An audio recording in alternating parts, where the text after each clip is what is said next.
पण ती एका दिवसात म्हणजे मी भेट घेतली आणि त्यानंतर ते 15 दिवसात काम पण केलं. दिसलेच नाही तुम्ही चळवळीबद्दल किंवा बाबासाहेबांबद्दल बोलताय तुम्ही, त्यात तर तुम्ही दिसलेच नाही ना. मी दिसलो नाही की ही वितुष्टता निर्माण नाही झाली पाहिजे.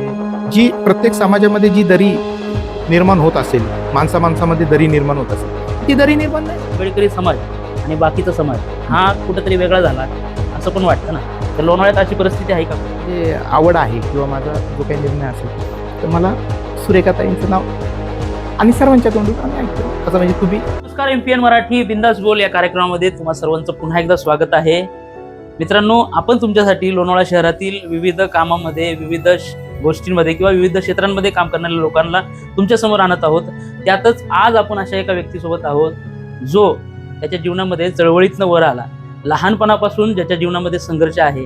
घरातली परिस्थिती बिकट असताना आपल्या स्वतःला कसं वरती आणायचं किंवा आपल्या घराला कसं वरती आणायचं किंवा आपल्या परिवाराला कसं वरती आणायचं याच गोष्टीचा विचार करणारे आज आपल्यासोबत आहेत आंबेडकरी चळवळीमध्ये काम करणारे बाबासाहेबांचे कट्टर असे अनुयायी प्रफुल्लजी काकडे आज आपल्यासोबत आहेत. प्रफुल्ल भाऊ, तुमचं MPN मराठी बिंदास बोल या कार्यक्रमामध्ये स्वागत आहे. जय भीम. नमस्कार. जय भीम. धन्यवाद. विविध क्षेत्रांमध्ये काम करणारे लोक, विविध गोष्टींचा विचार, नवीन संकल्पना आखणारे लोक, अशा लोकांना आम्ही आमच्या कार्यक्रमामध्ये घेत असतो. आज तुम्ही आम्हाला वेळ दिला त्याबद्दल धन्यवाद. आणि काय सांगाल नक्की तुमच्याबद्दल? आम्ही ऐकतोय वेगळं व्यक्तिमत्व आहे, काहीतरी वेगळं करायचंय, मात्र तुमच्याबद्दल आमच्या लोकांना कळावं किंवा लोणावळेकरांना कळावं किंवा मावळ तालुक्यातल्या लोकांना कळावं याचसाठी आज तुमची मुलाखत आम्ही घेण्याचा प्रयत्न केलेला आहे आणि तुम्ही देखील वेळ दिला. काय सांगाल नक्की तुमच्याबद्दल? प्रफुल्ल काकडे नक्की कसा आहे, लहानपण त्याचं कसं गेलं, नक्की तुमचा परिचय काय? सर्वप्रथम मी तुमच्या माध्यमाचं, तुमच्या चॅनलचं आभार मानतो. तुम्ही माझ्यासारख्या एक लहान कार्यकर्त्याला कुठेतरी लोकांसमोर आणण्याची संधी दिली, मला बोलण्याची संधी दिली, त्याबद्दल मी सर्वप्रथम तुमचा आभारी आहे. दुसरी गोष्ट म्हणायची असेल तर विशेष असं काहीच नाही, कारण मी एक सर्वसामान्य माणूस आहे.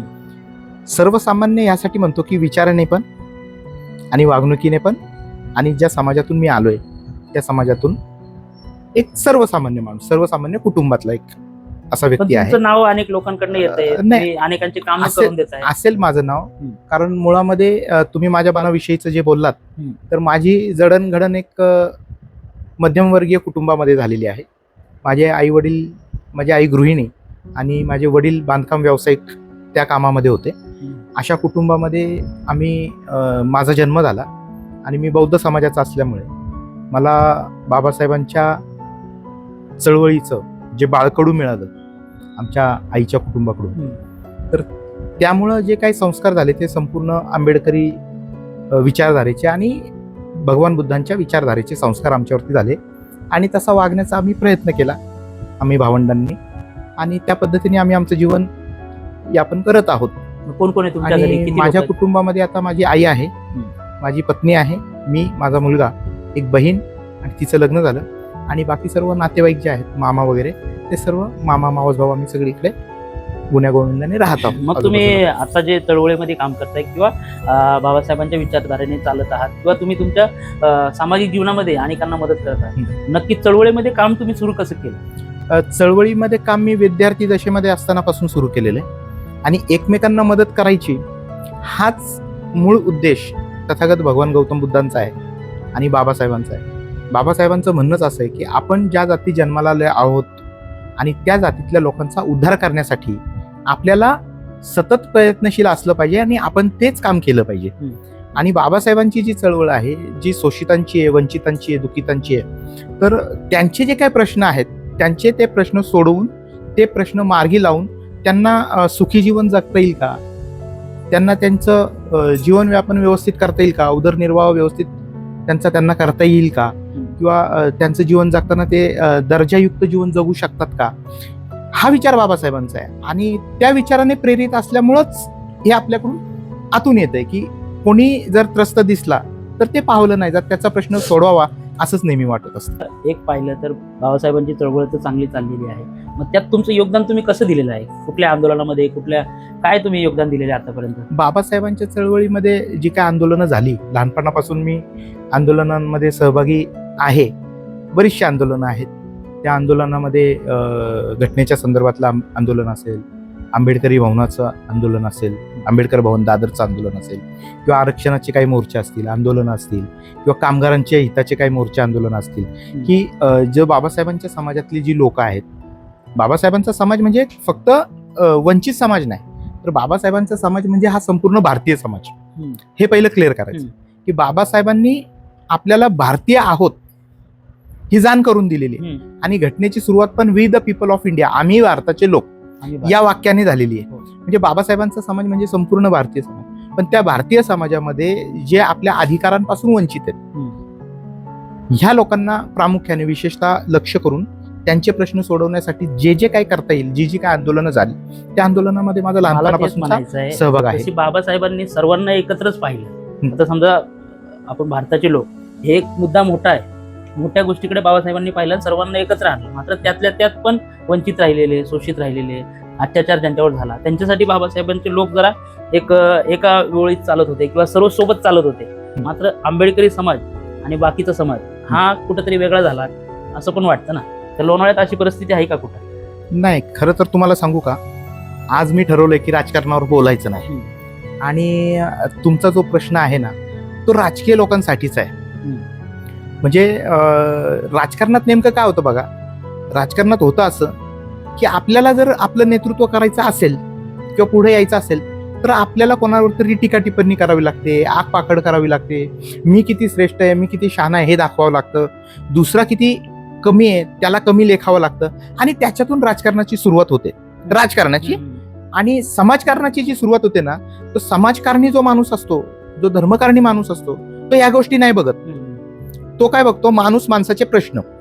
आणि राजकारणी हेतूनी जी काही लोक प्रेरित, म्हणजे मी स्वतः राजकारणी आहे, पण मी आज राजकारणावरती नाही बोलत, परंतु राजकारणी माणूस जेव्हा ह्या गोष्टी बोलतो तर समाजात तशा पद्धतीचे मेसेज म्हणजे निरोप जातात. आणि मग त्याच्यामुळे समाजामध्ये वितुष्टता निर्माण होते. पण तसं काही नाहीये. समाजातली जी लोक असतात ना, सर्वसामान्य लोक, त्यांचे प्रश्न वेगळे असतात साहेब. सर्वसामान्यांचे प्रश्न काय असतात, जर समजा मला आज 8 वाजता घरातून कामाला जायचंय, बघा मी काय म्हणतोय, मला सकाळी घरातून 8 वाजता कामाला जायचंय, तर माझ्या बायकोला सकाळी 6 वाजता उठावं लागतं, माझा डबा करून द्यावा लागतो. माझा प्रश्न कुठून सुरुवात होतो की 6 वाजता मी उठल्यानंतर 6:30ला पाणी आलं पाहिजे, तेव्हा माझी बायको पाणी भरू शकते आणि मी त्या भरलेल्या पाण्याने आंघोळ करू शकतो. सर्वसामान्यांचे हे प्रश्न आहेत. आलं लक्षात? मग तेव्हा माझी बायको पाणी भरेल, जेव्हा मला आंघोळीला भेटेल, तेव्हा मी आंघोळ करून चहा पाणी पिऊन नाश्ता करून मी माझ्या कामाला जाऊ शकतो. हे प्रश्न सामान्य लोक, दिवस कसा तरी घालवायचा, दिवस कसा तरी संघर्षातून घालवायचा असतो, तेव्हा सामान्य लोकांना ह्या गोष्टीची काही फिकीर नसते. पण त्याचा परिणाम होतो, फक्त त्याचा परिणाम हाच होतो की वितुष्टता निर्माण होते. माझं म्हणणं असं आहे की वितुष्टता निर्माण होण्यापेक्षा आपण असं काही देऊ शकतो का समाजाला की ही वितुष्टता निर्माण नाही झाली पाहिजे. जी प्रत्येक समाजामध्ये जी दरी निर्माण होत असेल, माणसामध्ये दरी निर्माण होत असेल, ती दरी निर्माण नाही झाली पाहिजे. त्याच्यासाठीचा काय पर्याय आहे का, तर त्याच्यावरती आपण काम केलं पाहिजे. आणि तो खरा आंबेडकर वाद आहे. बाबासाहेबांच्या चळवळीतले अनेक मुद्दे लोणावळा शहरामध्ये देखील पाहिलेले आहेत. जसे अनेक असे आंदोलनं होतात किंवा काय होतात.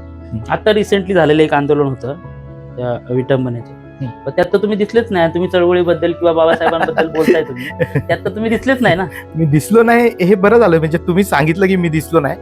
आता तुम्ही परत मला त्यात तर समाजाला आव्हान केलं होतं ना. नाही, राजकारण जरी करायचं नसलं तुम्हाला, तरी तुम्हाला समाजाला सुधरवायचं तर राजकारणात जावं लागणार हे तुम्हालाही माहिती. ठीक आहे, तर त्यामुळेच विचारतोय, तुम्ही मग त्यावेळेस दिसले का नाही? मग सर्व समाजाचे लोक होते, सामाजिक बाबासाहेबांवर प्रेम करणारे किंवा सर्वच लोक होते त्यावेळेस. असंच नाही की फक्त आंबेडकरी समाज होता, सगळेच लोक होते. मग तुम्ही का नाही दिसले त्यात? हे तुमच्याकडूनच आलं सागरजी. तेव्हा मी काय याच्यावरती भाष्य करणार नव्हतो. आणि ज्या पद्धतीने तो मुद्दा रंगवला गेला तो तसा खरंच नाहीये. म्हणजे झालं असं की मला असं वाटतं 15 ऑगस्ट होतं का? हो, एक दिवस आधी. त्याच्या एक दिवस की दहीहंडीचा तो कार्यकाळ होता. आणि त्याच्या एक दिवस आधी दहीहंडीचा स्टेज जेव्हा बांधायचा होता, लोणावळ्यामध्ये दहीहंडी उत्सव होतो ना, त्याचा स्टेज बांधताना काही लोकांनी जे छत्रपती शिवाजी महाराजांचं स्मारकाचं काम चालू आहे ना, तर त्याची जे पत्रे लावलेले आहेत कुंपण, तर ते काढायला सांगितलं. आणि त्याचे जे ठेकेदार आहे त्यांची अनायसे माझी तिथे भेट झाली. आणि ती भेट झाल्यानंतर ते खूप चिंतेत होते. मी त्यांना विचारलं, म्हणलं साहेब काय झालं, चिंतातूर दिसताय तुम्ही खूपच. तर ते मला म्हणले की अहो एक कोणीतरी बेवडा होता. आता त्यांनाही माहित नाही खरं तो कोण होता. तर त्याने काय जाता जाता इथं त्या भिंतीला हातोडी काहीतरी होतं त्याच्या हातामध्ये, ते काहीतरी मारलं. आता त्याने मारलं कुठं? त्या कंपाऊंड वॉलला. आता बघा, कोणाला वाईट वाटेल, मी त्यांची क्षमा मागतो, मला काय त्याच्यात जायचं नाही. शेवटी ते कुणी काय करायचं होतं याचा त्याचा प्रश्न आहे. पण त्याने कंपाऊंडला मारलं. धचा मा करण्याची जी सवय ही चुकीची आहे, हे मी मानतो. आणि नंतर जेव्हा माहिती घेतली, मी स्वतः पोलीस स्टेशनला होतो आणि तो जो मुलगा आहे तो काहीतरी आजारी वगैरे आहे, मतिमंद किंवा थोडंसं मनोविकृत आहे. त्याची परिस्थिती मी जाणून घेतली तर मला ते लक्षात आलं की तो खूपच हे आहे आणि त्याच्याकडून ते कृत्य झालं. आता ते कृत्य झाल्यानंतर काही लोकांनी प्रथमदर्शनी पोलिसांना सांगितलं, पोलिसांनी त्याच्यावरती ऍक्शन घेतली. त्याचं पुढं काय झालं ते पोलिसांना माहिती आहे. ह्या सगळ्या गोष्टी माहिती असताना, समोरची व्यक्ती काय त्याची परिस्थिती माहिती असताना, आपण आपल्या राजकारणासाठी कुठल्या गोष्टीचा उपयोग किती करायचा आणि दुरुपयोग पण किती करायचा हे थोडंसं मला कळालं पाहिजे. आणि मला असं वाटतं, मला ते कळालं म्हणून मला असं वाटलं की तिथे जाणं योग्य नाही आणि ती काही विटंबना नव्हती, त्याच्यामुळे मी तिथे दिसलो नाही आणि मी अशा ठिकाणी नसतो. मला बाबासाहेबांचं काम करायचं आहे. तुम्ही असंच बोलताय की बाबा त्यांनी जे विटंबनाचा मुद्दा जो काढला तो चुकीचा होता म्हणून? नाही, तो चुकीचा होता की बरोबर होता तो तुम्ही त्यांना प्रश्न करा, त्याच्याविषयी मी काय बोलणार नाही. कारण मला काय म्हणायचंय की कुठला मुद्दा कोणी कसा वापरायचा तो ज्याचा त्याचा प्रश्न आहे. कोणाची चूक कोणाचं बरोबर, तुमचं असं मत आहे की ती विटंबना नव्हती? हो, नव्हती. पण काहीतरी लागले नाही याच कारणामुळे नाही, मी दिसलो नाही आणि मी अशा ठिकाणी नसतो. पण मात्र तरी म्हटलं तरी आज लोणावळा शहरामध्ये आंबेडकरी समाज असेल किंवा आंबेडकरी समाजाला तर डावललं जात नाही, ही खूप चांगली गोष्ट आहे तुमच्या सर्वांसाठी, आंबेडकरी समाजासाठी, की बाबा सर्व गोष्टींमध्ये त्यांना सहभाग असतो, सर्वांना मिळवतात. मात्र आंबेडकरी समाजासोबत अनेक समाज पण आहे, मातंग समाज आहे, अंबार आहे, अजून अनेक गोष्ट आहेत, अनेक समाज आहेत. मात्र ते कुठेतरी वंचित राहतात का काय असं देखील दिसून येत आहे. मग तुम्ही तुमच्या भावांना त्यांना सोबत घेऊन जात नाही का? आंबेडकरी समाज एक म्हणजे तुम्हाला एक आंबेडकरी समाजातला तरुण म्हणून विचारतोय हा प्रश्न. खरं तर की बाबा आंबेडकरी समाज त्यांना सोबत घेऊन जात नाही का, ते सोबत येत नाहीत? नाही, असं काही नाही साहेब. तुम्हाला खरं सांगू का, सत्तेचा जो काय वाटा असेल, आता मला तुम्ही परत राजकीय प्रश्न विचारताय, मला राजकारणावर नाही बोलायचंय आज. सत्तेचा वाटा तसं पाहायला गेलं ना तर सर्वसमावेशक आहे. मागच्या काउन्सिलमध्ये चर्मकार समाजाच्या आमच्या 2 भगिनी होत्या, बरोबर ना? एक खाडेताई मला असं वाटतं आणि एक मंदाताई म्हात्रे, त्या चर्मकार समाजाच्या होत्या.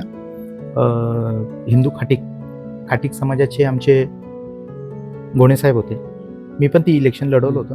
आणि बौद्ध समाजाचे दामोदरी साहेब होते, वलवणमधून, समतानगरमधून ते निवडून आले होते. तेव्हा असं काही नाही कुठे एकतर्फी काय होत नाही. समाजाचं काय, मातंग समाजाचा उमेदवार आतापर्यंत उभा राहिलेला मला नाही दिसला. आणि मातंग समाजाचं असं त्यांना कोणी डावलतंय किंवा काही असं नाहीये, कारण आमचे जे संबंध आहेत नसले, मी पाहिलं डावलत नाही. मुळामध्ये मातंग समाज जो आहे ना, तो मातंग समाज हा माझ्या कुटुंबातला आहे, ते माझं कुटुंब आहे. म्हणजे आजही म्हणजे आमच्या लोणावळ्यामध्ये आणि विशेषतः माझ्या कुटुंबामध्ये 80-90 वर्षापासूनचे आमचे संबंध आहेत आणि नातेसंबंध आहेत. की मी जर घरात गेलो, आता मला तो हे करता येत नाही, मातंग आणि बौद्ध असं काही करता येत नाही, कारण माझं कुटुंब असल्यामुळे ते माझं कुटुंब आहे. जिथं कुटुंब असतं तिथं जात संपते, तिथं समाज संपतो, तिथं तो दुरावा संपतो. आणि मातंगच नाही तर चर्मकार समाज असेल, मातंग समाज असेल, मेहतर समाज असेल, मुस्लिम समाज असेल, ह्या लोकांबरोबर माझं नातं आहे. आणि नुसतं नातं रक्ताचं नाही आहे, आमचं बांधिलकीचं नातं आहे. म्हणजे मुस्लिम समाजाच्या एखाद्या घरात गेलो तर मी मावशी म्हणतो आणि ती मावशी पण मला मुलाप्रमाणे वागवते. ते सगळे भावंड माझ्या भावासारखे माझ्याशी असतात, माझ्या सुखादुखात असतात. माझ्या घरातलं कुठलं, मी घरात नसेल, माझं काही काम असेल तर ते करतात. या सगळ्या गोष्टी आहेत. आमचा जिव्हाळा आहे, एकोपा आहे. आणि राजकारण्यांना जे काय करायचंय तो त्यांना त्यांचा लकलाभ, आमचा तो प्रश्न नाही. आणि जे काही समाज आहेत छोटे मोठे, आम्ही सगळे एकोप्याने राहतो. आणि लोणावळ्यात तरी इतकं चांगलं वातावरण आहे साहेब, नाही खूप कुठल्याही समाजाचं लोणावळ्यामध्ये काहीच नाहीये. आणण्याचा प्रयत्न होत पण असेल, पण लोणावळ्यातले राजकारणी पण सुज्ञ आहेत त्या बाबतीत. आणि तसं कोणी पाऊल चुकीचं उचलत नाही आतापर्यंत, मला तरी तसं काही दिसलं नाही लोणावळ्यात, आणि नाहीये तसं. नक्कीच नाहीये. नाही, मात्र सर्वांनीच प्रवाहामध्ये चाललं पाहिजे. त्या प्रवाहासाठी काय करणार आहात तुम्ही? तुम्ही जर पुढच्या भविष्यामध्ये जर बाबा आपल्या समाजाला न्याय द्यायचा आहे किंवा लोकांना न्याय द्यायचा आहे, सामान्य जनतेला न्याय द्यायचा आहे, तर तुम्हाला राजकारणामध्ये यावंच लागेल ना. राजकारणामध्ये मी आहेच. हा. राजकारणामध्ये मी आहेच. मग आज तर तुम्ही बोलायचं नाही मला राजकारणावर बोलायचं नाही. कधी कधी रोजच राजकारणावर बोलायचं का? तुमचं राजकारणावर प्रेम आहे का समाजकारणावर प्रेम? माझं समाजकारणावर प्रेम आहे. राजकारणाची आवड आहे, पण प्रेम माझं समाजकारणावर. आवड आहे तर मग राजकीय पक्ष पण कुठला तरी आवडत असेल ना? आहे. कुठला? मी भारतीय जनता पक्षाचा लोणावळा नाणेमावळ मंडल सचिव म्हणून जबाबदारी माझ्याकडे. मी कार्यरत आहे. गेली 4 वर्षापासून भारतीय जनता पक्षात आहे. मी कार्यरत आहे, पदाधिकारी म्हणून काम करतोय. पक्षाची जी काय हे आहे, म्हणजे काय मोदी साहेबांनी केंद्र शासनाच्या किंवा फडणवीस साहेबांनी राज्य शासनाच्या काही स्कीम असतील, काही लोकांसाठीच्या ज्या काही गोष्टी असतील त्या आम्ही लोकांपर्यंत पोहोचवतोय. त्याचा फायदा आम्ही लोकांना देतोय. त्यांच्या काही मदती असतील, फॉर्म भरण्याच्या असतील किंवा त्या योजना कुठं राबवल्या जातात, त्यांच्या ज्या काही फॉर्मॅलिटीज कुठं करायच्या आहेत, ह्या सगळ्या गोष्टी आम्ही सांगतोय लोकांना. आम्ही करतोय ते काम लोकांसाठीच. नक्कीच सुंदर काम चाललेलं आहे तुमचं. अजून काय राहिलं आपल्याला? नगर परिषदेचा प्रश्न आहे कामगारांचा. मग नक्की हे काम करत असताना तुम्ही कुठला असा महत्वाचा प्रश्न सोडवलेला आहे? मला एक असं ऐकलंय मी की नगर परिषदेचा काहीतरी कामगारांचा मुद्दा होता. नक्की काय विषय होता तो? तो माझ्या आयुष्यातला खूप मोठा म्हणजे एक मुद्दा तो हाताळला मी, आणि त्याच्यातून मी 14 लोकांना नोकऱ्या लागल्यात. वा. म्हणजे त्या नोकऱ्या काही मी लावल्या नाही, परंतु बरेच वर्ष तो प्रश्न प्रलंबित होता. 8 ते 10 वर्षापासून. तो 10 वर्षापासून जो वारसा हक्काचा जो प्रश्न होता, जो प्रलंबित होता, त्याचं एक म्हणजे लोणावळा नगर परिषदेमध्ये आकृतीबंधाचा विषय होता कामगारांच्या संख्येच्या संदर्भात, आणि तो प्रश्न मी हाताळला. त्याच्या फायली मी म्हणजे कलेक्टर ऑफिस असेल, उपायुक्त कार्यालय असेल, त्यांचं नगरविकास खात्याचं डिव्हिजन ऑफिस असेल, इथपर्यंत जाऊन तो प्रश्न हाताळून ती 14 लोक आज कामाला लागलेली आहेत. त्याचा खूप आनंद होतो. आणि त्याच्यातली काही 9 लोक आमची अजून बाकी आहेत, की त्यांचं थोडंसं काही टेक्निकली काही गोष्टी राहिल्या होत्या पूर्तता करण्याची, तर त्या अपूर्ण होत्या. त्याच्यामुळे त्याला 9 लोकांचं नाही झालं. पण येत्या एक 8-15 दिवसात ती पण आमची पूर्तता कालच पूर्ण झालेली आहे. आम्ही सर्वांचे फॉर्म परत नवीन ॲप्लिकेशन केलेले आहेत. ज्या काही त्रुटी होत्या त्या त्रुटींची पूर्तता केली, त्या कागदपत्रांची पूर्तता केली, आणि त्या लोकांचं 9 लोकांचं पण लवकरच काम होणार आहे. तो एक प्रश्न सोडवलेला आहे. नक्कीच येत्या दिवसामध्ये निवडणुका पण आहेत. निवडणुकांमध्ये आम्हाला प्रफुल्ल काकडे हा चेहरा मागच्या वेळेस दिसला होता, यंदाच्या वर्षी दिसेल का परत? नाही, चेहरा दिसेल, पण थोडीशी वाट पाहू आपण, कारण अजून काही आरक्षणाच्या सोडती झालेल्या नाहीत. नाही, आता आरक्षणाच्या लवकर सोडत होईल. नाही, सोडत होईल. मग त्याच्याप्रमाणे कसं आरक्षण पडेल, पक्ष काय जबाबदारी देईल. शेवटी मी संघटना आणि नेत्यांचा आदेश मानणारा कार्यकर्ता आहे. त्याच्यामुळं आपली बाजू आपण धरून ठेवायची हा काय प्रकार मला उचित नाही वाटत. संस्था, संघटना असते, वरिष्ठ असतात, वरिष्ठांना कळतं काय करायचं काय नाही करायचं, त्याच्यामुळे ते निर्णय देतील तो आपण. भाजपने जी तुम्हाला जबाबदारी दिलेली आहे त्या पदाचा वापर करून समाजाला न्याय कसा देणार? त्या पदाचा वापर करून आतापर्यंतचं जे काम झालंय, जे सफाई कर्मचाऱ्यांचा प्रश्न असेल किंवा लाईटीचे प्रश्न असतील, नळाचे प्रश्न असतील, किंवा काही योजनांचे जे काही लाभ आपल्याला लोकांना द्यायचे, हे जे प्रश्न जे आहेत ना, हे पक्षाचं पद वापरून त्याचाच उपयोग करूनच दिले गेलेत ना. म्हणजे त्याचा पूर्ण वापर, संघटनेचा, पक्षाचा त्याच्या मागे हात आहेच ना, ते पाठबळ मला आहेच ना. त्याच्याशिवाय तसं काय करणार? म्हणजे एखाद्या प्रश्न सोडवायचे तर आपल्याला कुठेतरी जायचंय अधिकाऱ्यासमोर, आणि त्या अधिकाऱ्याशी बोलताना मला मी पक्षाचा प्रतिनिधी असल्यामुळं, पक्षाचा पदाधिकारी असल्यामुळं एक वेगळा मान सन्मान असतो त्या गोष्टीला, आणि त्याच्यामुळे पक्षामुळे ते कामं होतात. पक्षाने दिले भरपूर काही. हो, दिले खूप दिले. मी पक्षाने ते पण दिले. त्याच्यानंतर मी टाउन वेंडिंग कमिटी जी असते, पथविक्रेता समिती, तर भाजपचा एक प्रतिनिधी म्हणून पण, म्हणजे मी अशासकीय संघटना ज्या असतात त्याचा एक प्रतिनिधी पण मी तिथे आहे. तेव्हा जे टपरी धारकांचे जे प्रश्न आहेत ना, तो देखील आम्ही आता सोडवत आहोत. की बऱ्याचशा जे आमचे छोटे छोटे व्यापारी आहेत, रस्त्यालगत ज्यांची दुकानं आहेत छोटी, तर त्यांच्यासाठी आता आम्ही योजना ज्या आहेत भारत सरकारच्या आणि राज्य शासनाच्या, त्या आम्ही राबवणार आहोत. आमची आता 30 तारखेलाच मीटिंग झाली नगर परिषदेमध्ये. तर ती जी काही धोरण आहे, त्या धोरणामध्ये त्यांना आम्ही व्यवसायासाठी जागा, त्याच्यानंतर त्या बऱ्याचशा गोष्टी आहेत चांगल्या येतील हळूहळू. त्या पद्धतीने आपण काम करत राहू, आणि हे सगळं पक्षाने दिलं. नक्कीच. तुमच्या आता लवकरच निवडणुका होणार आहेत, तर लोणावळा शहराच्या अनेक लोक नगराध्यक्ष पदासाठी इच्छुक आहेत. मोठे नाव आहेत समोर, काही बाहेर आलेत, काही नाही आलेत. तर ऑब्व्हियसली आम्हाला वाटेल की बाबा तुम्ही भाजपच्या आहात तर तुम्ही तुमच्यात नाव घेताल. मात्र एक सामान्य नागरिक म्हणून काय वाटतं तुम्हाला? अध्यक्षपदाची जे काही नोटिफिकेशन निघालं हं. तर उद्या काहीतरी आरक्षणाची सोडत 6 आहे 6 तारखेला. तर ती 6 तारखेची सोडत झाल्यानंतर काय आरक्षण पडेल त्याचं म्हणजे ओपन पडतंय, हे पडतंय, ते पडतंय, तर ते पाहिलं जाईल. आणि माझी तरी व्यक्तिगत म्हणजे व्यक्तिगत तुम्ही विचारताय तर मी व्यक्तिगत उत्तर देत आहे. असं काही त्याचं राजकारण नाही आणि होऊही नये. प्रत्येकाला हे करण्याचा अधिकार असतो. माझी व्यक्तिगत जी काही म्हणजे आवड आहे किंवा माझा जो काही निर्णय असेल तर मला सुरेखाताईंचं नाव आणि सर्वांच्या तोंडून आम्ही ऐकतोय असं म्हणजे तुम्ही का बरं सुरेखाताईंचंच नाव फक्त लोक तुम्ही मला व्यक्तिगत विचारलं ना. लोक आहे व्यक्तिगतच मग तुम्हाला विचारतोय का तुम्हाला ते आवडतात की बाबा का त्यांचं काम तुम्हाला आवडतंय, त्यांनी काय असं केलंय की बाबा तुम्हाला नजरेस आलंय की बाबा ह्या गोष्टीमुळे मला वाटतं की हा उमेदवार बरोबर असावा. राजकारणावर नाही बोलायचं पण राजकारण पण ठीक आहे. आता साधं एकच गोष्ट सांगतो. आमच्या सफाई कर्मचाऱ्यांचा जो प्रश्न होता त्याच्यासाठी आम्हाला बरंचसं सहकार्य त्यांनी केलं. हा एक पॉईंट. आणि दुसरा पॉईंट असा की 4 वर्षापूर्वी लोणावळा नगर परिषदेच्या परिसरात आमचं जे सिद्धार्थनगर जे आहे त्या सिद्धार्थनगरच्या लगत आमची आणखी एक छोटी वस्ती आहे, तिचं नाव अण्णाभाऊ साठे वसाहत. तर त्या अण्णाभाऊ साठे वसाहतमध्ये ड्रेनेज लाईन नव्हती. संपूर्ण लोणावळ्यामध्ये ड्रेनेज लाईन झाल्या, आमच्याकडे नव्हती ती ड्रेनेज लाईन. आणि त्यावेळेस मी भाजपमध्ये पण नव्हतो. मी फक्त त्यांना सांगितलं की ताई आमच्याकडे ड्रेनेज लाईन नाही. मी त्यांना का लाईक करतो, मला का आवडतं तर मी ते सांगतो. तर त्यांनी मला एवढंच विचारलं तुम्ही अर्ज केलात का? केला अर्ज. कॉपी आहे का त्याची? आहे. मी घेऊन गेलो, त्यांना दाखवलं. त्यांनी हा नाही विचार केला की हा कुठल्या पक्षातून आलाय किंवा हा कोण आहे काय आहे. माझा अर्ज वाचला, अरे बरेच वर्ष झाले तुम्ही अर्ज दिलाय, हे व्हायला पाहिजे होतं काम, अजून कसं नाही आलं, तू आधी का नाही आला, ह्या सगळ्या गोष्टी. आणि त्यांनी शेवटच्या ज्या 2-3 मीटिंग बाकी होत्या त्या मीटिंगमध्ये तो विषय प्रस्ताव घेऊन तो पारित करून आज आमच्या संपूर्ण अण्णाभाऊ साठे वसाहतीमध्ये ड्रेनेजची लाईन आली.